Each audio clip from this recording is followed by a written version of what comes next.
Hello, it is me.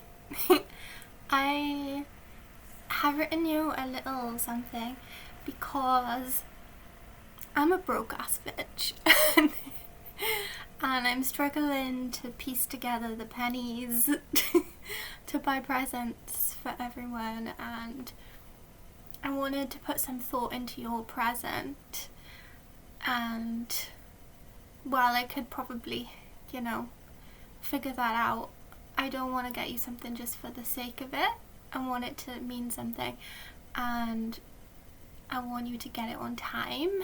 And if I order you something, it probably won't be there on time, and I just wanted it to be something special. So I was talking to my therapist and I was like, Natalia's sad.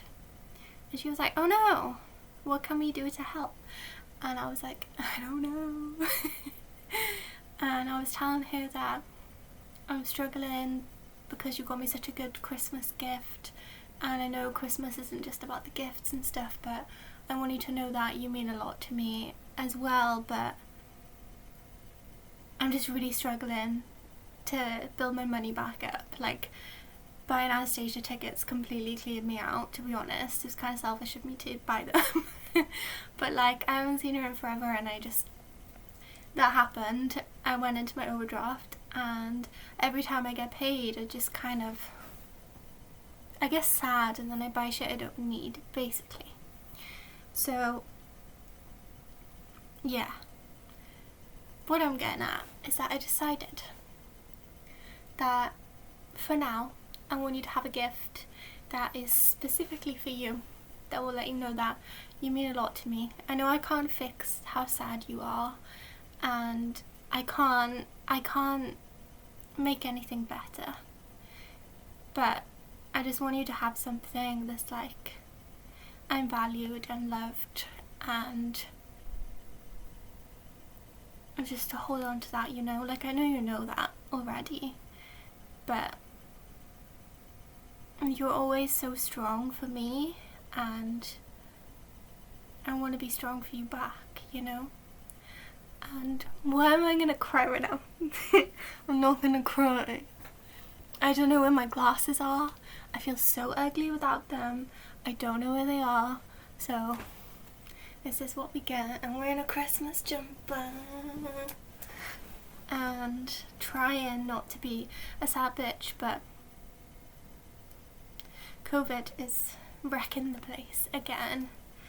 And I was supposed to have creative group in real life today, but it got moved online because of COVID and restrictions and precautions and things. And obviously it's nearly Christmas, so I do want to be safe because I want to go home, and yeah, so there's that. But I sent my therapist an email and I was like, Natalia is sad and I want to be a good friend, man. So she gave me some ideas. So I can't take full credit for this idea because it wasn't my idea to begin with. But yeah, so I've written you like a little poem thing that's about you, and it doesn't rhyme because I didn't want it to sound like a cheesy gift card. Like greetings cards always have that cheesy message in them that like rhymes perfectly, and I'm like, no.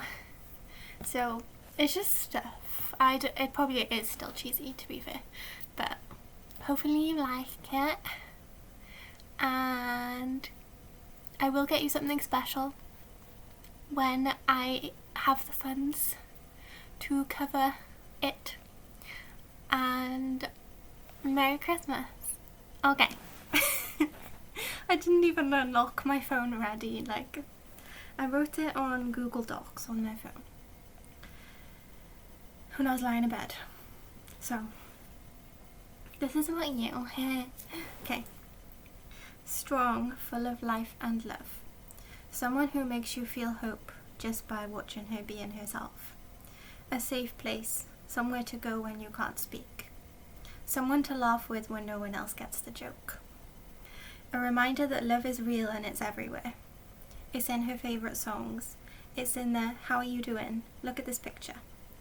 It's in the acceptance that I'm good enough when I'm not quite there enough to speak.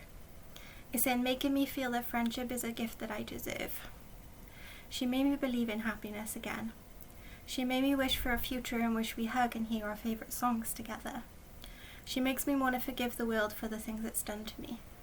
She makes me want to forgive myself. There you go. It's not massively long or anything, but I just wanted, for fuck's sake, I just wanted it to be like a celebration of our friendship so that you know how much it means to me. And I know you do know this, and I tell you all the time, but right now I know things are really hard for you, and I don't know what any of that feels like, because I've only ever had fish, and yeah, I don't want to go too much into it. I don't want to make you like cry about it again, but I can't pretend to know how you feel, you know. I can only guess, but I just know that what helps me when I'm feeling sad, even if nobody can change whatever situation is making me sad, is to feel like I've got support around me. And it doesn't take the thing away, but it just gives you that little bit of, lifts you up a bit, you know. And I hope it helps a little bit. It's not magic or anything. And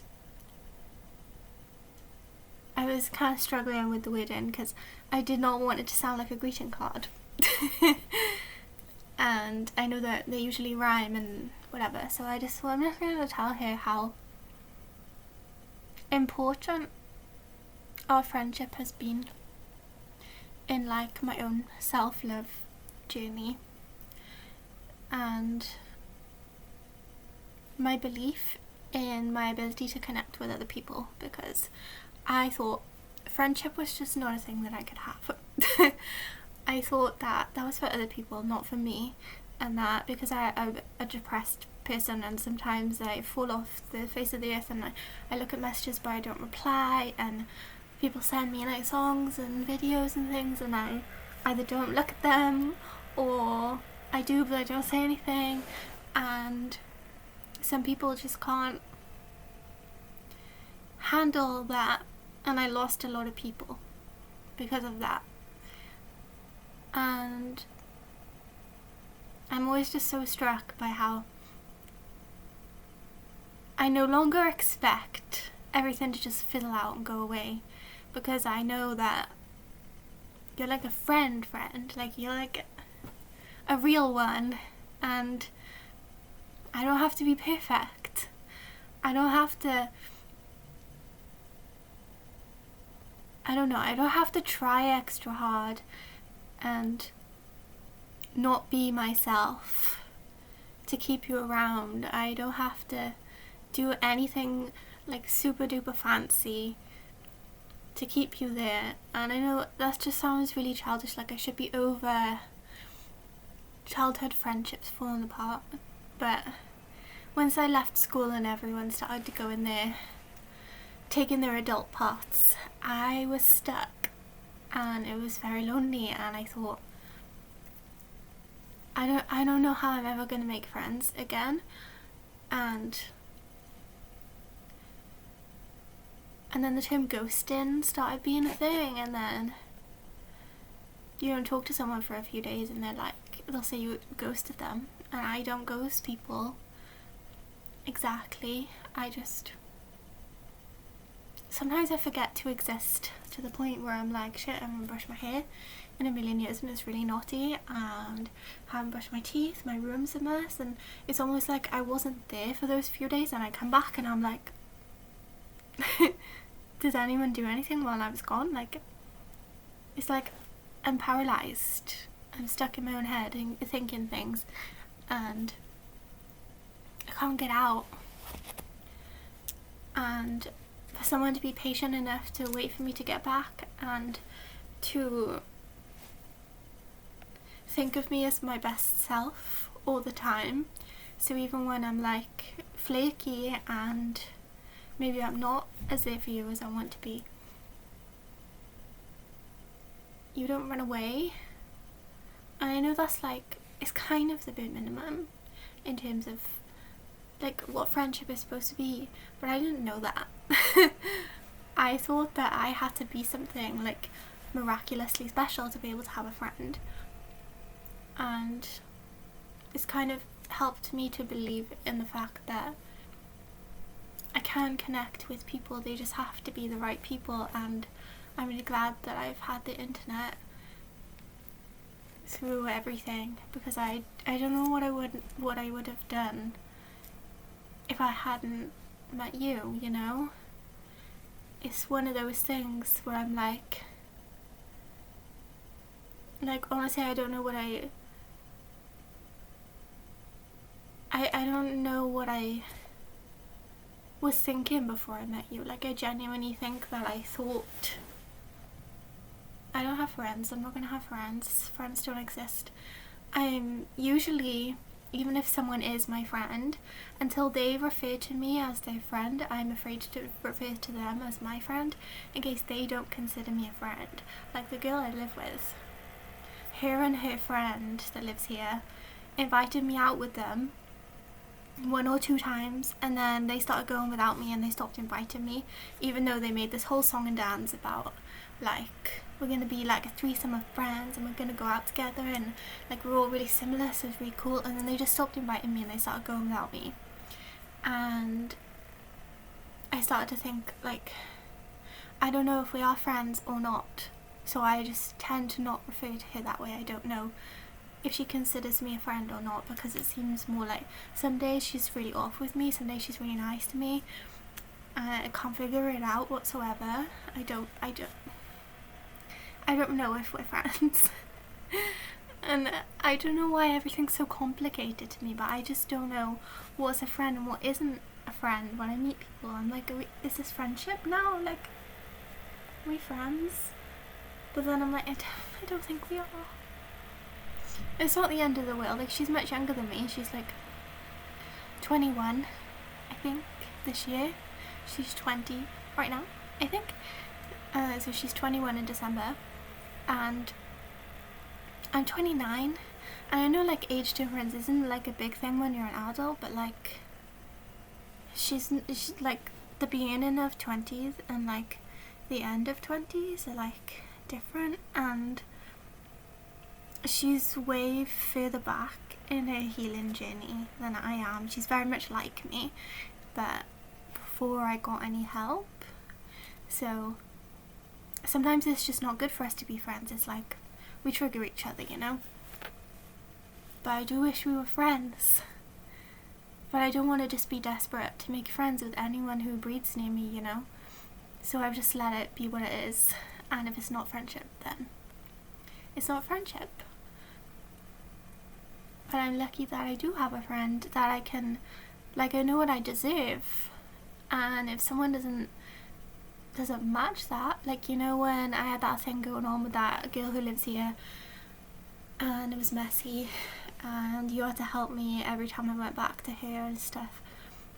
You taught me a lot during that time, because I realised that no matter what someone says to you, no matter what like fancy words they use, if they don't show you that they feel that way, just assume that they don't, you know? Because she'd say, I want us to be together, I want us to be a thing, I think you're great. And then she would just lie to me and didn't want to be seen with me. She didn't want to hold my hand. She didn't want me to take pictures of her. She didn't want me to post pictures of me with her. It was like I was something that she just stringed me along, but she didn't want anyone to know because she knew it wasn't serious. She knew she didn't mean it. And now that I've experienced that and all the drama that came with it, I won't accept that again. If someone says, I like you, but then they treat you like trash, then just consider yourself trashed. Move along, you know? And it's not as easy to do as I say. And I will still make mistakes. I will still let the wrong people in. And I know that is something I'm working on. but you helped me a lot with that. You were really patient with me when I was being really frustrating. Stop going back to her, she sucks. And I'd be like, yeah, we were in a room, and you were like, stop it. Okay, so I've talked for 15 minutes. So I should probably stop, because you probably don't want to watch all this shit. You're probably like, could have just said the poem and left. Gave me this. I just want to cheer you up a little bit and make you feel important. Ooh, look how blue my eyes look when I do this. Ooh. Ooh. That was unhinged. I hope this helps a little bit. I can't unsad you, I know that. But I hope it makes you feel loved this Christmas. I'll let you know how my thing goes with Hailstorm on Friday. And stay strong. I know this is hard. I look really weird in this position. It is time to stop talking, Gems. Put the laptop down. Okay, I love you. I love you a lot.